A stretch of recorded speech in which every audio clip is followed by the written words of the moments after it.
আমরা প্রতিনিয়ত কিন্তু ফেসবুকে ভিডিও আপলোড দিই। কিন্তু আমরা যদি ভিডিও আপলোড দেওয়ার আগেই বুঝতে পারি যে ওই ভিডিওটার সাউন্ডে অথবা কোনো ভিডিওতে কপিরাইট আছে কিনা। তো আজকের ভিডিওতে আমি আপনাদের এমনই একটা টেকনিক দেখাবো, যার মাধ্যমে আপনারা ভিডিও আপলোড দেওয়ার আগেই বুঝতে পারবেন ফেসবুকে কোনো কপিরাইট আসবে কিনা এবং সাউন্ডে কোনো ক্লাইম আসে কিনা। তো ভিডিও আপলোড দেওয়ার আগে কপিরাইট চেক করার জন্য আমি সরাসরি ফেসবুকে চলে যাব। এখানে অবশ্যই আমাদের কপিরাইট চেক করার জন্য একটা ফেসবুক পেজ দরকার হতে, যেটা একদম ব্ল্যাঙ্ক, কোনো ভিডিও আপলোড দেওয়া হয় না এমন একটা পেজ। তো আমি অলরেডি একটা পেজ খুলে নিয়েছি, আপনারাও খুব সহজেই খুলে নিতে পারেন। এখন যদি আমার প্রোফাইলে থ্রি ডটের উপরে ক্লিক দিই, তারপর অ্যারো উপরে ক্লিক দিই, এখানে আমার পেজগুলো দেখা যাবে। তো এখানে আমি অনলাইন শপ নামে একটা পেজ খুলে রাখছি, এটা একদম ব্ল্যাঙ্ক। তো আমি সরাসরি এই পেজটা লগ ইন করে নেব। এখন আমরা যে ভিডিওটা চেক করব কপিরাইট আসে কিনা, এই ভিডিওটা এখানে আপলোড দিতে হবে। সেক্ষেত্রে উপরে প্লাস বাটন আছে, এখানে ক্লিক দেবো, তারপর পোস্টের উপরে ক্লিক দেবো এবং নিচ থেকে গ্যালারির উপরে ক্লিক দেবো, সাথে সাথে আমাদের গ্যালারিতে নিয়ে যাবে এবং যে ভিডিওটা আমরা কপিরাইট চেক করব ওই ভিডিওটা সিলেক্ট করে নেব। তারপর নেক্সট অপশনে ক্লিক দেবো, নিচ থেকে আবার পুনরায় নেক্সট অপশনে ক্লিক দেবো। এখন শেয়ার নাও, এটার উপরে ক্লিক দেবো, সাথে সাথে এখানে কিন্তু দেখুন আমার ভিডিওটা আপলোড হচ্ছে। কপিরাইট চেক করতে আছে কোনো সমস্যা আছে কিনা। তো কিছুক্ষণ পরে কিন্তু আমার ভিডিওটা আপলোড হয়ে গেছে। এখন আমি রিফ্রেশ দিয়ে যদি এখানে পেজের প্রোফাইলে আসি, এখানে আমার ভিডিওটা দেখা যাবে। এখন এই ভিডিওটার আমি ড্যাশবোর্ড চেক করব।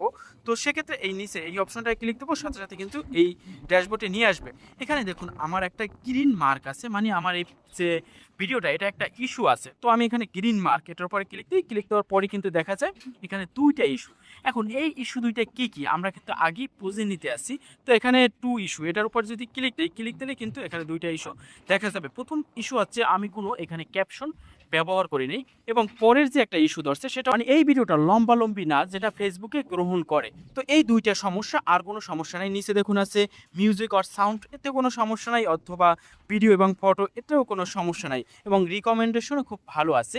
তো এই দুইটা সমস্যা আমি এখন বুঝতে পারছি। তো এই দুইটা সমস্যার সমাধান করে আমি আমার যে পেজে ব্যবহার করি ওই পেজে ভিডিওটা আপলোড দেবো। এখান থেকে ব্যাক দেবো, ব্যাক দিয়ে আবার একদম প্রোফাইলে চলে আসবো। তারপর এই ভিডিওটার থ্রি ডটের উপর ক্লিক দেবো, এখান থেকে নিচ থেকে দেখুন আছে মুভ টু বিন, এটার উপর ক্লিক দেবো এবং ওকে পজিশনে ক্লিক দেবো। সাথে সাথে এটা কিন্তু ডিলিট হয়ে যাবে। মূলত এখান থেকে ডিলিট হয় না, এখানে গো টু রিসাইকেল পিন, এখানে ক্লিক দিয়ে রিসাইকেল পিনে গিয়ে আপনারা ডিলিট দিতে পারেন।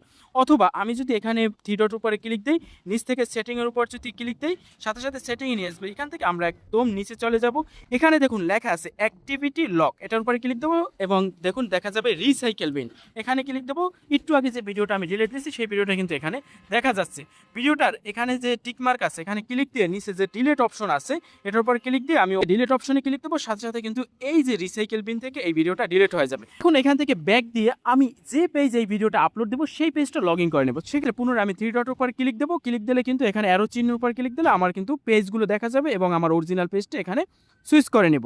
দেখুন আমার অরিজিনাল পেজটা চলে আসছে। একইভাবে উপরে প্লাস বাটনের উপর ক্লিক দেবো, পোস্টের উপরে ক্লিক দেবো এবং নিচ থেকে গ্যালারি এটার উপরে ক্লিক দিয়ে আমি এখান থেকে যে ভিডিওটা একটু আগে কপিরাইট চেক করলাম ওই ভিডিওটা এখানে দিয়ে দেবো।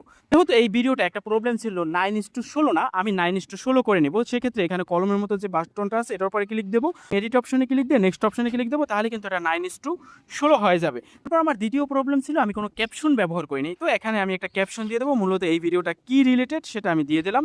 তারপর নেক্সট অপশনে ক্লিক দেবো। তারপর এখানে আমাদের কোনো কাজ নাই, তো নিচ থেকে শেয়ার নাও এটার উপরে ক্লিক দেবো। দেওয়ার সাথে সাথে এই ভিডিওটা কিন্তু আমার এই ফেসবুক পেজে পোস্ট হইতে থাকবে। দেখুন এখানে পোস্ট হইতে আছে এবং কপিরাইট চেক করতে আছে।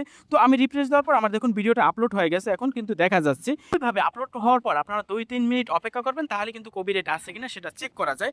যখন এই ভিডিওটা কিন্তু 9:16 হয়ে গেছে। এখন যদি এই ভিডিওটার আমি ড্যাশবোর্ডটা দেখতে চাই, সেক্ষেত্রে এই অপশনটা ক্লিক দেবো, সাথে সাথে এই ভিডিওটা ড্যাশবোর্ডে নিয়ে যাবে। তো এখান থেকে দেখুন এই গ্রিন টিক মার্ক, মানে এই ভিডিওটা আমার কোনো ইস্যু নাই, আমি সব ইস্যু সমাধান করে ফেলছি। এখন যদি আমি এটার উপরে ক্লিক দিই, ক্লিক দিলে দেখুন এখানে আছে নো ইস্যু, মানে 9:16 এবং ক্যাপশনের যে ইস্যুগুলো ছিল সেগুলো কিন্তু নাই। এবং আপনারা যদি ভিডিও এডিটিং করেন অথবা কারো যদি ভিডিও ফুটেজ ব্যবহার করেন, যদি কপিরাইটের কোনো সমস্যা থাকে অথবা দুশ্চিন্তায় থাকেন, তাহলে এভাবে ইজিলি আপনারা কিন্তু কপিরাইট চেক করে নিতে পারেন।